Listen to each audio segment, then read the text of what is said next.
Welcome to the Deep Dive. Today we're plunging into your submitted materials, which tell an absolutely captivating story. Yeah, really remarkable. We're going to explore the, whirlwind romance of Beverly and Bob. She was a librarian, he was a yacht And captain. they meet by chance in 1968, and it turns into this incredible 52-year marriage. Exactly. So we've got a CNN article and Beverly's own personal account. Our mission is to really get under the skin of this story. Unpack those initial sparks Yeah. and the incredibly bold decisions that followed. And figure out what made that love last. Well, what's immediately striking is just how random that first meeting was. Totally. Beverly, she's 23, a Canadian university librarian. On vacation in Mazatlan, Mexico with her friend, June 68. And she's just, looking at earrings in the hotel gift store. And Bob Parsons, the American yacht captain, gets out of the taxi. She sees him. And the way Beverly describes it, she uses really strong language, a thunderbolt. She actually says it felt like a thunderbolt passed between them. Yeah. And she mentions, for the 60s, it wasn't really the done thing for women to just stare at men like that. But she couldn't help it. Yeah. They just lock eyes. For a noticeable amount of time, it sounds like. No words exchanged, but she just knows something important just happened. That feeling, that powerful, immediate connection. It happens, doesn't it? It's not always logical. Right. And it hits her so hard she rushes out of the store. And tells her friend about this thunderbolt moment right away, over dinner. It clearly wasn't just a fleeting thing for her. No, definitely not. And then, like something out of a movie, Uh-huh. a bottle of white wine arrives at their table, sent by a man at the bar. Okay, but this is where it gets interesting.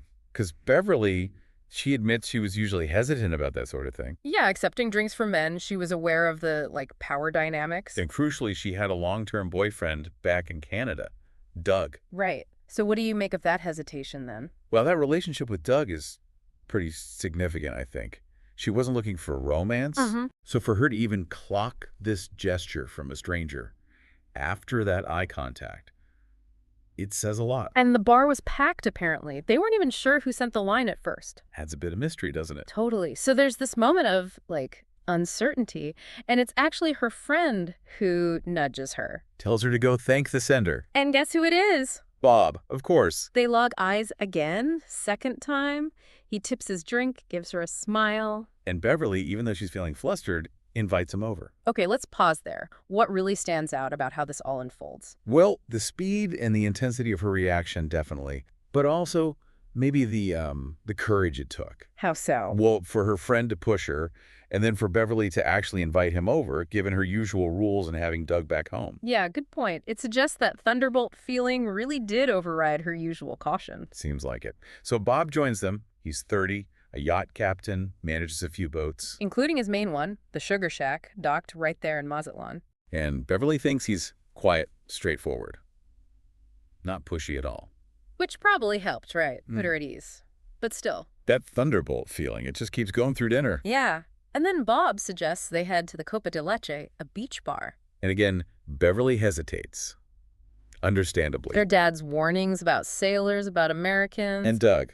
Always Doug in the background at this stage. But every time she looks at Bob, there's just this pull.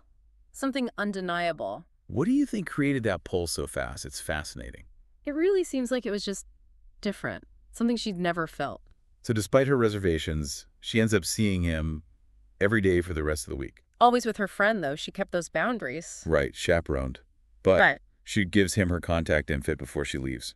That small act feels huge in context, doesn't it? It really does. Even with the chaperones sharing her details, that signals she's open to exploring this. More than just a vacation fling. You can just imagine her on that flight home, right? Wondering, will he call? And boom, she gets home and there's a note from her roommate. Who the hell is Captain Parsons on the Sugar Shack he'd already called? Wow. Good. For Beverly, that must have just cemented it. Okay, this is real. I have to figure this out. And what she does next is, I think, incredibly direct and honest. Mm-hmm. The very next day, she sits down with Doug, her boyfriend of 3 years. And tells him straight up, I met someone in Mexico. There's this connection. Nothing physical happened, but... That's quite something. That level of honesty. What do you think drove that? Maybe just the strength of the feeling. And then Doug's reaction. It's maybe the most surprising part. What did he do? He doesn't get mad, doesn't try to talk her out of it. He just says, well, that's crazy. You better go down and figure this out. No way, really? Yeah. It's almost like maybe he knew her really well. Yeah. Or maybe sensed something wasn't quite right with them. Anyway. Maybe both. Whatever his reason, it basically gave her the green light, didn't it? Yeah. Without all the expected drama. Cleared the path. So July 68, they start exchanging letters. Canada to Mexico. Slow nail back then. Right? Must have built the anticipation. Totally. And then, out of the blue, a phone call.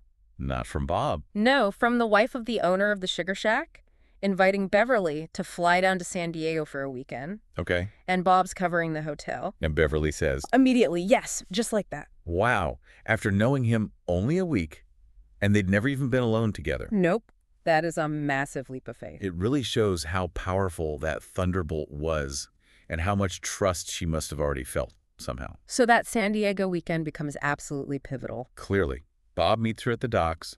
She remembers he was wearing a white shirt. Those little details stick, don't they? They have fish tacos, watch the sunset. And just talk. His life at sea, her life as a librarian. And it's during that concentrated time together, they both just know they're falling for each other. And then, end of the weekend, Bob asks her to move to Mexico to be with him. And she says, another instant, yes. She said later she was driven by this fear of regret. The what if. Exactly. If I don't go, I'll wonder the rest of my life. That's a powerful motivator. Stronger than the fear of the unknown, sometimes. Definitely seems like it was for her. So Monday morning, she flies back to Canada, walks in the door, still wearing her jacket apparently. And does what?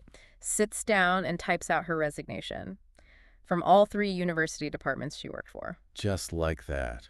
Wow. Then she calls Doug, tells him she's moving to Mexico. And her parents, her friends. Parents were shocked. Friends were just baffled. Disbelief. Understandable, right? Totally. But Beverly, she was sure. Completely sure. That thunderbolt moment, the San Diego weekend, it was enough. Her conviction was absolute. It really shows the difference between, what everyone else thinks and what you feel inside. External expectations versus internal conviction. Yeah. Everyone probably thought she was being rash, impulsive even. But for her, it felt like the only real choice. Makes you wonder, when should you trust those gut feelings, even if they seem crazy? That's a big question. So, end of August 68, Beverly moves to Mazatlan. Bob's now managing 4 boats. Including one owned by Jerry Lewis, the Pussycat 2. That's the one. Later renamed Shady Lady. Beverly starts working informally on the yachts. Helping out. And then comes the proposal, which was, well, not exactly candlelit romance. How did it happen? Bob comes out of the engine room, wiping grease off his hands, and just says, I would like to get married. Huh. Straightforward, just like her first impressions. Totally. Beverly's surprised, obviously. Her mind flashes to Doug, her parents. Understandable. And Bob just cuts right through. He says, well, if you were concerned about Doug, you would be in Canada, not here. Oof. Direct. But true, I guess. Pragmatic. Very. So then they decide to call her parents from the boat. How? Using a single sideband radio. Oh, wow. Like the kind where anyone could potentially listen in? Exactly. A potentially very public engagement announcement. Beverly describes it as this chaotic, shouting match with her mom. Shouting over the radio static. Yeah, complete with saying over after every sentence. That's brilliant. And her mom's reaction to the shouting and the static. Surprisingly calm. Just matter of fact. Okay, you'll get married in the church here in Canada. You have got to be kidding. That's amazing. Beverly said the radio operator was laughing his head off. I bet. That image, shouting your engagement news over an open radio channel, it just perfectly captures how unconventional this all was. Right. So Beverly wakes up the next day thinking, okay, I'm getting married. I need a dress. Meanwhile, back in Vancouver. Her mom is planning a full-on wedding in 3 weeks. Seated dinner, live orchestra, 90 people. 3 weeks. Incredible. And Beverly, she finds a new friend in Mazatlan who helps her sew her wedding dress. Yeah. They even hand-seed pearls onto the veil, which was made of Mexican lace. Sounds like a total whirlwind. Amidst all that, though, Beverly admits she felt a mix of excitement and, well, fear. Marrying someone she'd known for such a short time who wouldn't be a bit scared. But her logic was so clear in her head. What was it? She'd followed him from Canada to Mexico. She figured she'd follow him anywhere. So, that must mean she was in love. And if she was in love, getting married was the right next step. Simple as that for her. So she flies to Vancouver with this handmade dress, meets Bob's future in-laws, meets her Canadian friends again. For the first time since she left, basically. Must have been surreal. Especially on the wedding day. Imagine her friends, who all knew Doug, sitting there watching her marry Bob. A bit awkward, maybe? Potentially. But then Bob gives this toast, an emotional toast to Beverly. And? It apparently just won everyone over. Completely. Oh, that's great. That toast sounds like it was a real turning point, maybe. Solidified things for everyone else. Seems like it showed them the depth of his feelings, how genuine it all was. Yeah, it speaks to his character that he could Yeah. express that so well. So after the wedding, they head back to Mexico, settle in Cabo San Lucas. Which was just a small coastal town back then, right? Not the resort it is now. Exactly. They rent a house on the beach with a yacht deckhand. And Beverly starts learning Spanish from him. Yep.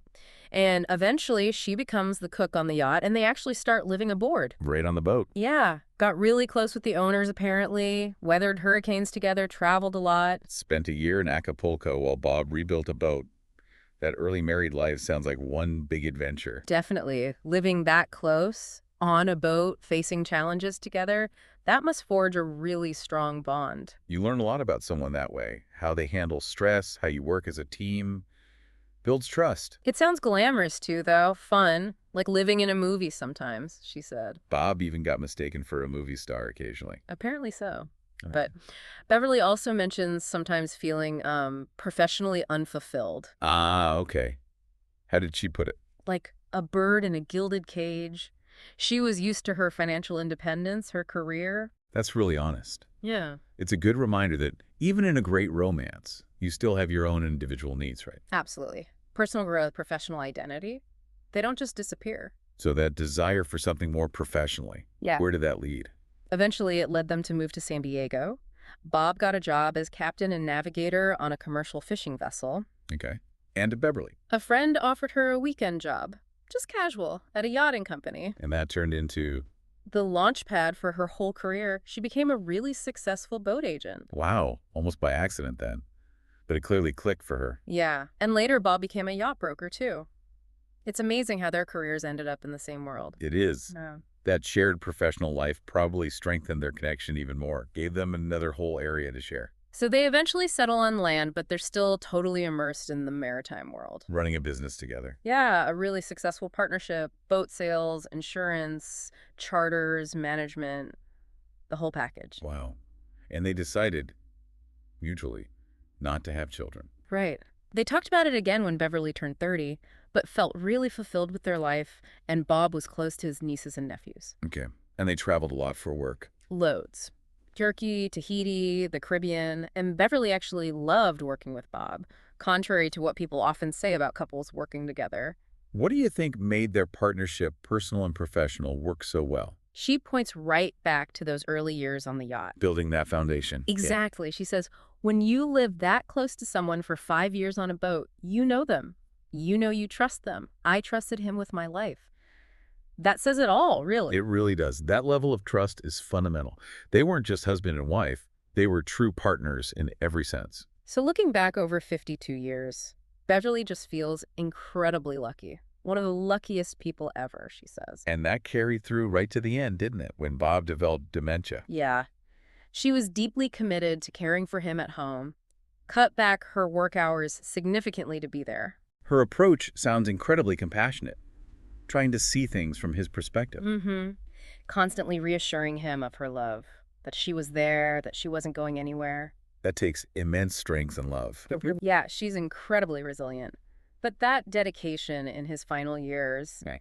It's just a profound testament to their bond. Absolutely. And her resilience now probably owes a lot to those amazing years they had together, too. She also reflects interestingly on how she used to view marriage back in the 60s. As a potential cage, restrictive. Exactly. She Yeah. valued her independence. But her marriage to Bob, it turned out completely different. How so? It actually helped her independence, gave her this supportive base to explore the world, build her career. Especially considering how limited options were for women back then professionally. Right. She feels Bob's encouragement helped her achieve much more than she might have otherwise. So the partnership actually liberated her, in a way. That's exactly how she sees it. She's just so grateful she took that chance. It really flips the script on those old ideas about marriage limiting women, doesn't it? A truly supportive partner can be empowering. Totally. So today, Beverly's living in California, still has friends from all different parts of her life. Including Doug, Hmm. her old boyfriend. Yep. They have a surprising friendship now. She actually apologized years later for how things ended. Maybe. Forgave her completely, said he understood. They're even planning an Alaskan cruise together for their shared birth month. That's incredible. What a lovely full circle kind of thing. Speaks volumes about both of them. It really does. And she remembers her dad, too, how worried he was initially about her choices. The move, the quick marriage. Yeah, but seeing them together on their wedding day, seeing the connection, he got it. He understood and accepted it all. Oh, that's good to hear. Her final thought is just feeling so lucky, so incredibly fortunate for those 50-plus years, and so glad she took that leap. What an amazing story. Just truly remarkable. From that thunderbolt In a gift shop in Mexico. to 52 years of adventure and deep love, it really hammers home the power of that instant connection. And the courage required, right, to take those massive leaps of faith. Absolutely. I mean, think about how audacious her choices were. Leaving her life, her relationship. Moving to another country, marrying someone she barely knew by conventional measures. Her story really makes you think about those pulls you feel in your own life. Those moments where your gut tells you something, even if it seems irrational. Exactly. And it makes you think about the what ifs, too. Oh, definitely. What if she hadn't accepted the wine? What if she skipped that San Diego trip? It really pushes you to reflect on your own life, doesn't it? Yeah. Those moments where you took a chance, maybe a small one. And it led somewhere completely unexpected, maybe somewhere amazing. Yeah. Beverly and Bob's story, it's more than just a nice romance. It feels like a real testament to the power hidden in a single moment. And the courage it takes to build a life around genuine connection, even if it looks different from everyone else's plan. Makes you wonder, doesn't it? What thunderbolts, maybe quieter ones, might be waiting in our own lives if we just stay open to seeing them. A powerful thought to end on.